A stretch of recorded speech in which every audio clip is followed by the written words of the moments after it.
The music and arts industries rely heavily on a casual workforce, so with scores of cancelled events and festivals right around the country, many workers have no money coming in and, worse, no idea when their next shift might be. Often living gig to gig. If you were planning on seeing a band or buying some merch at a show, those two things aren't going to happen. 2020, March. COVID-19 has made its way into Victoria and eventually, Stage 4 lockdowns placed everyday people into their homes. Among them, thousands of people who work in the arts industry, who have no promise of return anytime soon. One of which is Erica Moffat. I am primarily a stage manager and a stage hand, both professionally and in the amateur scene, and I'm an amateur performer, and I've been in the industry for about 6 years. Erica is one of the many people in the arts industry that was forced out of their work since the first lockdown earlier in the year, which is an extreme change of pace for her, as she has been on the inside of the arts since a young age. My family's always been involved in live entertainment industry, whether it be musicals or plays or seeing the opera or the ballet, and working in the circus and concerts and musicals and stuff. So it's, I've really grown up around it.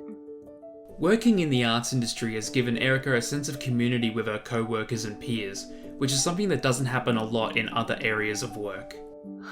It is such a fulfilling industry to be a part of, because you're working on something that you can see being created in front of you. It has an end goal, it has a finished product, and you get to imagine these ideas and create them and see them come to life in front of you. It is the most fulfilling, feeling that I think a person could possibly have.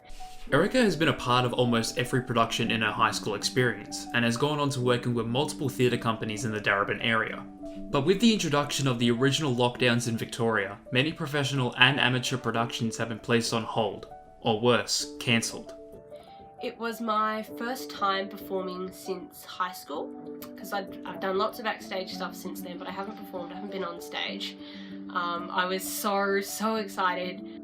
I'm on the committee for the company putting on the project, so I knew sort of on a higher level how the people were thinking about it. We did our first rehearsal and it was splendid. Everyone was just so excited to be building something from the ground up. It was a brand new work and we all loved that. And we got to our second rehearsal and we were so keen, and we busted out the song and the harmony sounded mint, and it was such a beautiful experience. Then our producer came into the rehearsal, just as everything was falling into place, and she came and had a listen, and that was great. And she sort of stopped us and said, "Can I just speak to Erica and Lucky?" It couldn't go on and we had to postpone it, and I distinctly remember the exact words that one of the producers said, and it was, "This really feels like a breakup." But with lots of spare time available, Erica has taken advantage of a bad situation and has started to learn aspects of the arts industry she would never have been able to learn. The greatest thing about the people in the industry, and this is including, worldwide, is theatre exists to share it with other people and to connect and to form these relationships and to create these moments in time. For maidens who wait to be found in lonely housewives with men out of town, who all those gasping for a quick sound. I have a proposition. Sing past Winston Street, knock on door 32. Come see what we do at the Grand. Something that we have now that we absolutely didn't have before, that I've definitely noticed a shift in, has been just connecting with people and forging relationships and doing workshops and teaching people skills that they may not have had the time for, they may not have had the interest in, they just may not have been able to wrap their heads around before.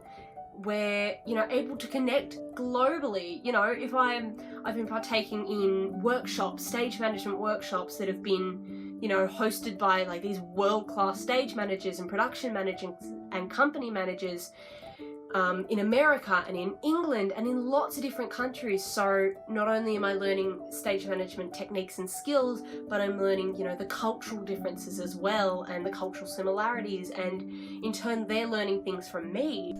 As for now, Erica and the rest of the arts industry will have to wait to see when they can eventually come home to the profession they love.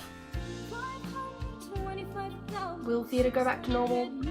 It's a good question. Yes and no.